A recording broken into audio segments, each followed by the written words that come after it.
नमस्ते मेरे मेहनती और जुझारू बच्चों। पिछले 2 वीडियो में मैंने तुम्हें आईबीडीपी के पेपर 1 के बारे में, जो उत्पादन कुशलता से संबंधित है, इसके बारे में आपको बहुत सारी बातें बताई और मुझे पूरी उम्मीद है कि अब तक आप इसको पूरी तरह से समझ भी गए होंगे। हम्म? अ, पिछले वीडियो के बाद मुझे एचएल वाले बच्चों ने कहा था कि मैम आपने जो गृह कार्य हम लोगों को दिया था उसको भी हम एक बार आपके साथ उस पर भी चर्चा करना चाहते हैं। तो आज के वीडियो में मैं खास तौर से एचएल का पेपर, जो मैंने अपने पहले वीडियो में आपको गृह कार्य के लिए दिया था, उस पर बात करूंगी। और सबसे ज्यादा बच्चों को जो परेशानी थी विधा के चुनाव की, यानी कि कंसेप्चुअल अंडरस्टैंडिंग की, वैचारिक समझ की, मुझे पूरी उम्मीद है कि अब तक आप वो अच्छी तरह से समझ गए होंगे। और जिन बच्चों ने मुझे अपने काम लिखकर भेजे हैं उन्होंने भी इस बात का पूरा ध्यान रखा है और बहुत हद तक सही काम भी किया है। कुछ छोटी मोटी गलतियां हैं जो मैंने आप लोगों को लिखकर भेजी हैं। आप अगला कार्य करते समय, विधा का चुनाव करते समय, भाषा शैली लिखते समय और आप क्या विषय वस्तु लिख रहे हैं उस संदर्भ में जो मैंने आपको कमेंट्स दिए हैं उनका जरूर ध्यान रखिएगा। आइए मैं सबसे पहले प्रश्न पत्र जो मैंने आप बच्चों को गृह कार्य के लिए दिया था वो आपके साथ शेयर करती हूँ ताकि आपको याद आ जाए।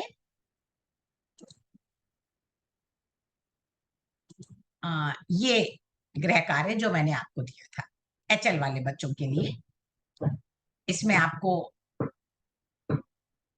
एक परीक्षा में अगर ये प्रश्न पत्र आपके सामने हो तो आपको किसी एक कार्य का चुनाव करना होता है और फिर उस प्रश्न को बहुत ही ध्यान से पढ़कर दी गई 3 विधाओं में से जो सर्वथा उचित हो उसका चुनाव करके प्रश्न का उत्तर लिखना।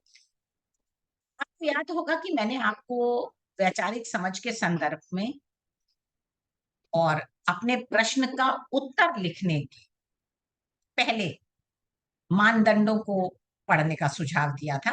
मुझे पूरी उम्मीद है कि आप जब कभी भी प्रश्न हल करें या कर रहे होंगे तो आप मानदंडों को जरूर ध्यान में रख रहे हैं। पिछले वीडियो में भी मैंने बात की थी कि आप प्रश्न का क्या संदर्भ है, क्या उद्देश्य है और संबोधित वर्ग या वाचक कौन है, इन तीनों बातों का बराबर ध्यान रखेंगे। जब आप विधा का चुनाव कर रहे हैं तब भी आप इन तीनों बातों का अगर ध्यान रखें तो आप देखेंगे विधा के चुनाव में आपको कोई परेशानी नहीं होगी।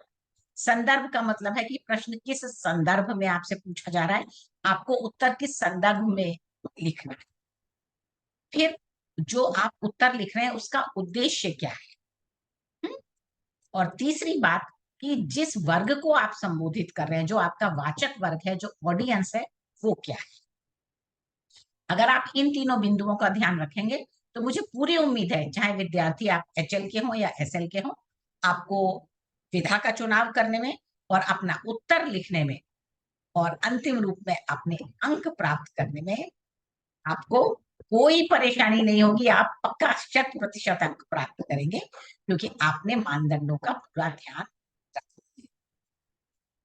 आइए अब हम प्रश्न पढ़ते हैं। पहला प्रश्न जो एचएल वाले विद्यार्थियों को मैंने गृह कार्य के लिए दिया था, आपकी नगर परिषद के नेता ने सार्वजनिक पुस्तकालयों या सार्वजनिक तरणतालों के लिए धनराशि निर्धारित की है। आपको लगता है कि चुनाव सरल है। अपनी पसंद का विकल्प स्पष्ट करने के लिए एक आलेख लिखें और बताएं ऐसा क्यों लगता है। चुने गए विकल्प के लाभ बताएं और दूसरे विकल्प की हानियों के बारे में भी चर्चा करें। अब देखो बच्चों, प्रश्न 2 बार से पहले आप अपने मन में कोई भी उत्तर या कोई भी बिंदु नहीं बनाएंगे। प्रश्न को 2 बार अवश्य पढ़ें। यहाँ मैं भी आपके लिए एक बार और पढ़ती हूँ। आपकी नगर परिषद के नेता ने, और प्रश्न के हर एक शब्द को समझते हुए आगे बढ़े। सिर्फ पढ़ने का मतलब पढ़ना नहीं है, प्रश्न को बहुत ही बारीकी से आपको समझना भी है, और उसके साथ साथ प्रश्न में किन किन चीजों का उत्तर अपेक्षित है, उन वाक्यांशों को आप अंडरलाइन कर लें तो बहुत अच्छा रहेगा, क्योंकि जिस समय आप उत्तर लिख रहे हैं आपका ध्यान उन रेखांकित अंशों पर रहेगा कि मैंने वो सारे रेखांकित अंश अपने उत्तर में शामिल किए हैं या नहीं। प्रश्न है, आपकी नगर परिषद के नेता ने सार्वजनिक पुस्तकालयों या सार्वजनिक तरणतालों के लिए धनराशि निर्धारित की है। तरणतालों के निर्माण के लिए, पुनर्निर्माण के लिए, सॉरी, धनराशि निर्धारित की है। आपको लगता है कि चुनाव सरल है। अपनी पसंद का विकल्प स्पष्ट करने के लिए एक आलेख लिखें और बताएं कि आपको ऐसा क्यों लगता है ना? क्यों लगता है, ये बात बतानी जरूरी है।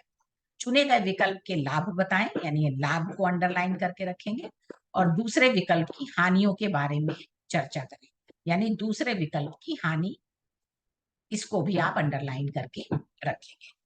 अब आइए हम सबसे पहले विधा का चुनाव करते हैं। आपको 3 विधाएं दी गई हैं यहाँ, ईमेल, प्रस्ताव और साक्षात्कार। आप ईमेल लिखना चाहेंगे, शायद कुछ मायनों में ईमेल ठीक होगा। प्रस्ताव का मतलब है कि आप एक पूरी योजना बताएंगे, आपने ये चुनाव क्यों किया, फिर चुनाव के क्या लाभ होंगे, और दूसरा वाला विकल्प जिसको आपने नहीं चुना है उसकी क्या हानियां होंगी। प्रस्ताव एक अच्छा विकल्प है विधा का। तीसरा हमारे पास है साक्षात्कार। साक्षात्कार इस प्रश्न के हिसाब से इस विधा का चुनाव गलत है। अब आपको ईमेल और प्रस्ताव में से चुनना है, तो आप कैसे चुनेंगे कि ये दोनों सर्वथा में से कौन सा सर्वथा सटीक है? यहाँ पर बच्चों ने बहुत ही अच्छे तर्क मुझे दिए कि मैम प्रस्ताव ज्यादा अच्छा है, क्योंकि प्रस्ताव में हम अपनी पूरी योजना क्यों हमने चुना, फिर हमें क्यों ऐसा लग रहा है कि ये ज्यादा अच्छा रहेगा, फिर इस विकल्प के क्या लाभ हैं और हानियां, तो ये सारा कुछ लिखने के लिए हमारे पास प्रस्ताव जो है वो सबसे अच्छा विकल्प होगा।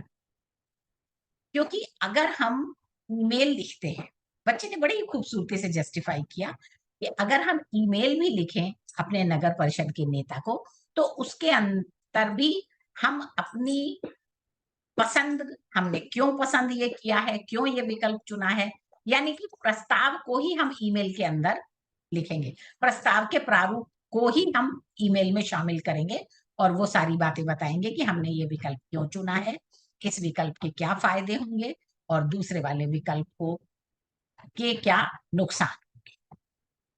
तो बच्चों, इसमें जो सबसे अच्छा विकल्प है वो आपके हिसाब से और मेरे भी हिसाब से प्रस्ताव ही है। आप प्रस्ताव लिखिए, क्योंकि अगर आप ईमेल लिख रहे हैं, ये बड़ा अच्छा तर्क दिया था कि ईमेल लिख रहे हैं तो उसमें भी आपको जो अंदर आप विषय वस्तु को रूप देंगे वो भी प्रस्ताव का ही रूप होगा।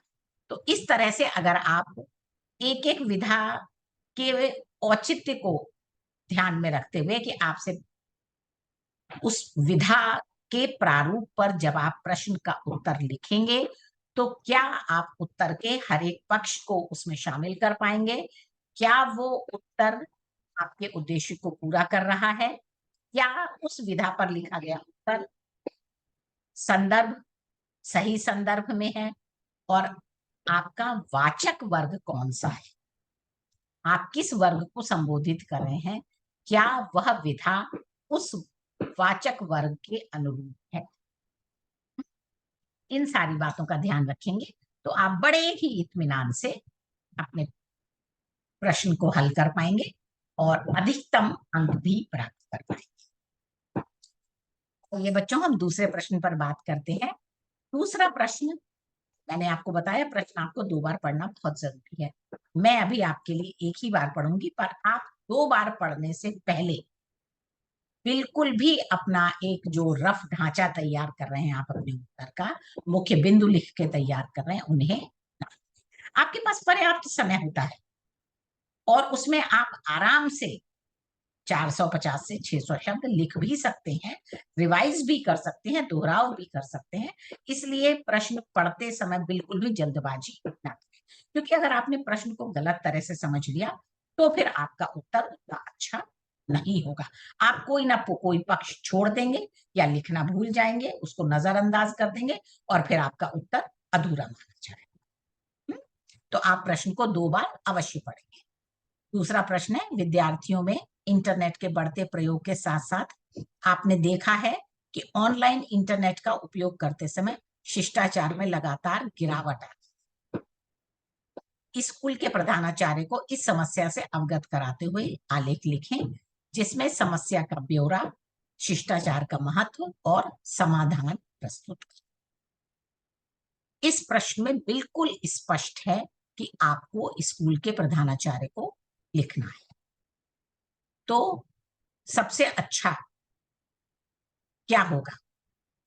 बच्चों ने मुझे बिल्कुल सही जवाब दिया कि हम ईमेल लिख सकते हैं। अच्छा, फिर मैंने पूछा यहाँ पर प्रस्ताव आप क्यों नहीं लिख रहे हैं?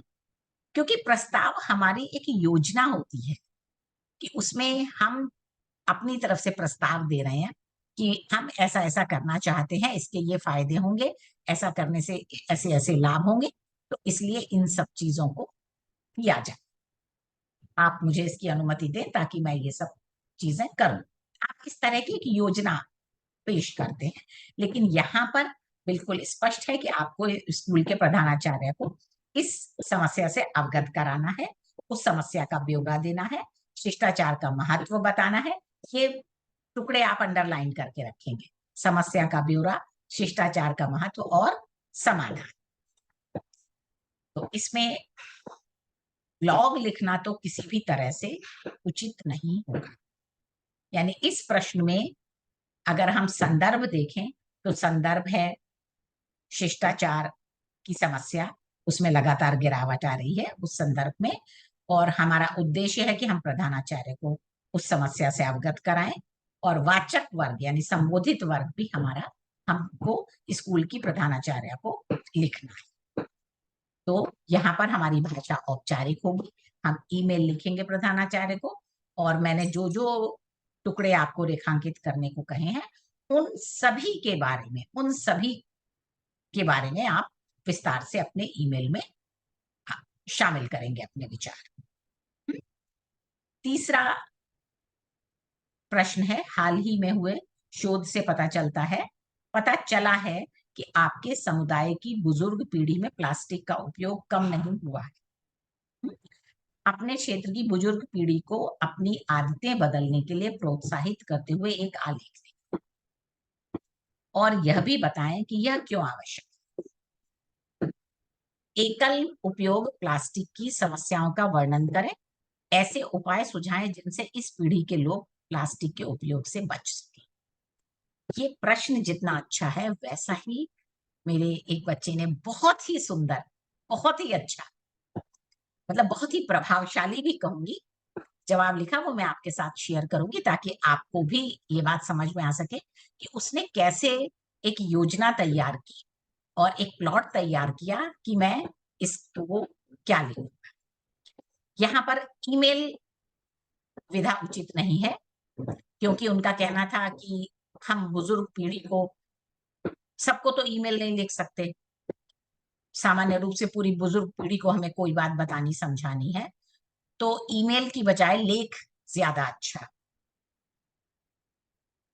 विकल्प होगा। और ये बात बिल्कुल सही थी कि एक लेख लिखा जा सकता है समुदाय की बुजुर्ग पीढ़ी के लिए, ताकि वो प्लास्टिक के उपयोग ना करने के प्रति जागरूक हो सके, प्रोत्साहित हो सके और ना करे। तीसरा विकल्प साक्षात्कार। कुछ बच्चों ने कहा कि साक्षात्कार कैसे लिखेंगे, हम किसका साक्षात्कार लेंगे और कैसे प्रोत्साहित करेंगे। अब यहाँ पर लेख और साक्षात्कार में से चुनाव की थी। एक बच्चे ने लेख लिखा, बहुत अच्छा काम किया, बहुत अच्छा विकल्प भी चुना और उसके साथ पूरी तरह से न्याय भी किया। लेकिन जिस बच्चे ने साक्षात्कार लिखा था, मुझे इसलिए उसका काम बहुत पसंद आया क्योंकि उसने साक्षात्कार के पहले ये स्पष्ट किया कि मैं मिस्टर तिवारी जो एक लंबे समय से पर्यावरण शास्त्री के पद पर काम कर रहे थे, अब अपने काम से अवकाश प्राप्त है और इस समय वो किसी स्वयंसेवी संगठन के साथ मिलकर पर्यावरण की बेहतरी के लिए काम कर रहे हैं। मैं उनका साक्षात्कार, और चूंकि वो स्वयं भी एक बुजुर्ग हैं, तो उनकी कही हुई बातों को बुजुर्ग पीढ़ी ज्यादा आसानी से समझ पाएगी, प्रेरित भी होगी और उनके बताए गए रास्तों को, उनके बताए गए समाधानों को अपनाने के लिए प्रेरित भी होगी। तो मुझे ये उसने जो साक्षात्कार के पीछे जो एक प्लॉट बनाया, ये मुझे बहुत अच्छा लगा और इससे उसकी सूझबूझ का भी पता चल रहा है। और उसने बड़ी ही खूबसूरती से फिर साक्षात्कार में वो प्रश्न पूछे जो आप जिससे जो आपको उत्तर के लिए अपेक्षित, यानी उसने ऐसे ऐसे प्रश्न पूछे कि आपकी ये आदतें, आप किस तरह से आदतें क्यों पड़ी और आपको इन आदतों का क्या फायदा महसूस हो रहा है, आप इनको बदल कैसे सकते हैं और किस प्रकार बदलें, आप प्लास्टिक का उपयोग क्यों नहीं करें, इससे क्या क्या नुकसान हो सकते हैं, एकल उपयोग वाली प्लास्टिक की क्या क्या समस्याएं हैं, और फिर कुछ उपाय भी उनके ही उत्तरों के द्वारा सुझाए। तो इस तरह से उसने एक बहुत ही अच्छा साक्षात्कार लिखा और ये उसका बहुत ही अच्छा काम था, मेरी तरफ से भी उसकी सराहना की गई। आप बच्चों के साथ मैं इसीलिए इस बात को साझा करना चाहती थी, ताकि अगर आप कभी भी किसी दो विधाओं के बीच ये निश्चित ना कर पाए कि कौन सी सर्वथा सटीक है, तो फिर आप जो भी विधा चुन रहे हैं उसका औचित्य पूरी तरह से स्पष्ट जरूर करें, ताकि वो बात आपकी अध्यापिका तक भी पहुंचे और वो ये समझ पाए कि आपने इन दोनों विकल्पों में से जिसका भी चुनाव किया है वो किस तरह से सही। मुझे पूरी उम्मीद है कि अब तक आप पेपर 1 में किस प्रकार से हम 100% अंक प्राप्त कर सकते हैं, इन बातों को अच्छी तरह समझ गए होंगे। बच्चों की मांग पर मैं पेपर 2 के बारे में अगले वीडियो में आपके साथ होंगी। तब तक के लिए मुझे आज्ञा दीजिए। नमस्ते। और आपके लिए फिर से मेरी शुभकामनाएं कि आपको पेपर 1 में 100% अंक प्राप्त। धन्यवाद।